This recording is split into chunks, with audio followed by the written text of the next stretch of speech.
Hi friends, स्वागत है आप सभी का अमेजिंग हिस्ट्री चैनल में। मैं हूँ आपका दोस्त स्मित प्रजापति और आज आपको बताने जा रहा हूँ महाभारत के वीर अंगराज कर्ण के बारे में।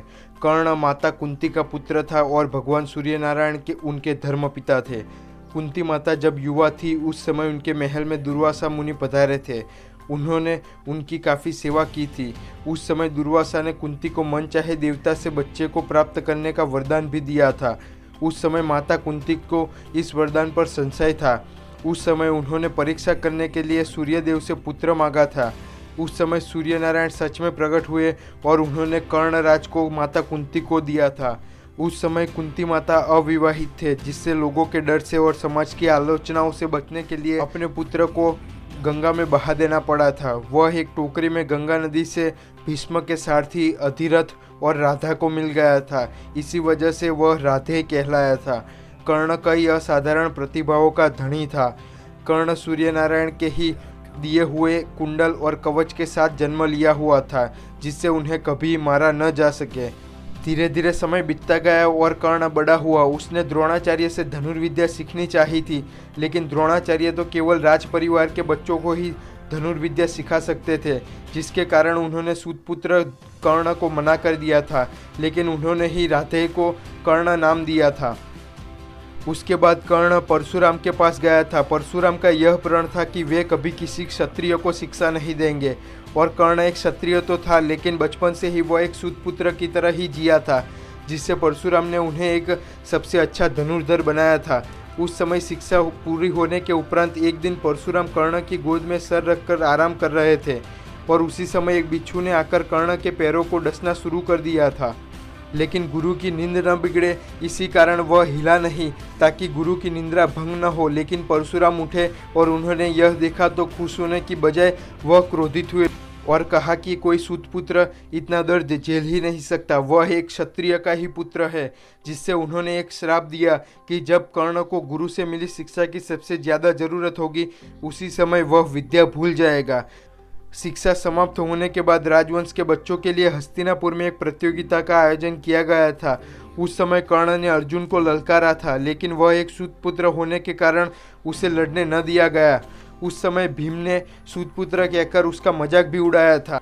लेकिन उस समय दुर्योधन ने एक योद्धा को कर्ण में पाया था और कर्ण को अंग देश का राजा बना दिया, जिससे अंगराज कर्ण कहलाया था। लेकिन बाद में शाम हो गई और प्रतियोगिता में उसे भाग न लेने दिया गया। उस समय कर्ण ने दुर्योधन को अपना मित्र भी बनाया था।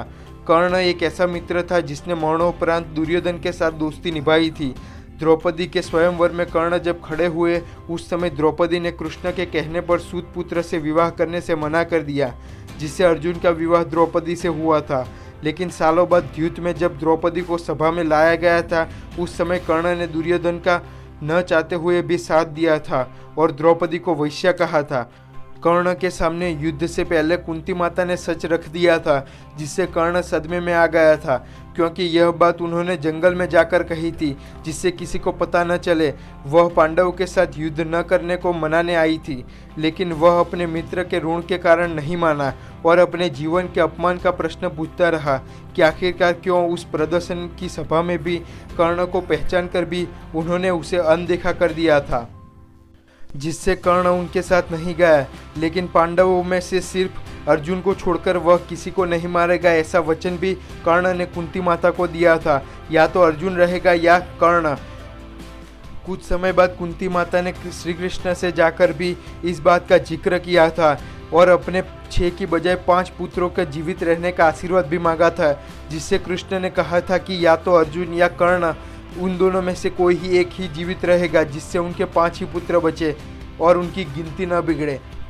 महाभारत के युद्ध से पहले कर्ण के सामने अर्जुन के धर्मपिता इंद्र ने सूर्य पूजा के बाद कर्ण से एक ऋषि के भेष में आकर उसके कुंडल और कवच मांग लिए थे, जिसे कर्ण ने मना न किया, क्योंकि सूर्य पूजा के बाद वह किसी भी भिक्षुक को खाली हाथ न लौटने देता था और एक चाकू से अपने कुंडल और कवच जो कि उसके शरीर के साथ जुड़े हुए थे उसको निकाल कर दे दिए थे। इंद्र को उन्होंने उनके असली रूप में आने के लिए कहा था, क्योंकि कर्ण जान गया था कि वह स्वयं इंद्रदेव ही है और इसी वजह से इंद्र ने खुश होकर उन्हें इंद्रास्त्र भी दिया था। कुरुक्षेत्र के युद्ध में कर्ण कौरवों की सेना की ओर से तीसरे मुख्य सेनापति थे।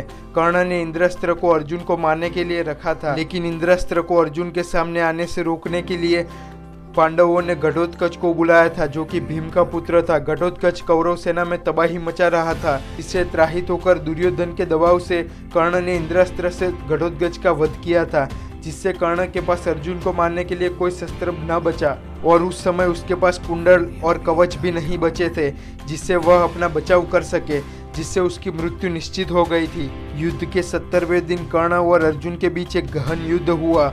उस समय कर्ण ने शैल्य राजा को अपना सारथी चुना हुआ था। एक राजा के लिए यह एक अपमानजनक बात थी और इसी वजह से कर्ण को वे मानसिक रूप से व्यंग बाण से प्रहार कर रहे थे, जिससे उन दोनों में एक मतभेद हुआ करता था। और वहीं अर्जुन और कृष्ण एक अच्छे मित्र थे और इसी वजह से कर्ण अर्जुन से पीछे रह गया। अर्जुन और कर्ण एक दूसरे के समकक्ष थे, जिससे कोई भी जीत नहीं रहा था। और तभी परशुराम के श्राप से कर्ण को ब्रह्मास्त्र का श्लोक भी याद नहीं आ रहा था और उसके रथ का पहिया भी जमीन में धंस गया था, जिसका मौका उठाकर अर्जुन ने उस पर बाण चला दिया और कर्ण का सर धड़ से अलग हो गया और इस तरह से इस वीर का अंत हुआ था।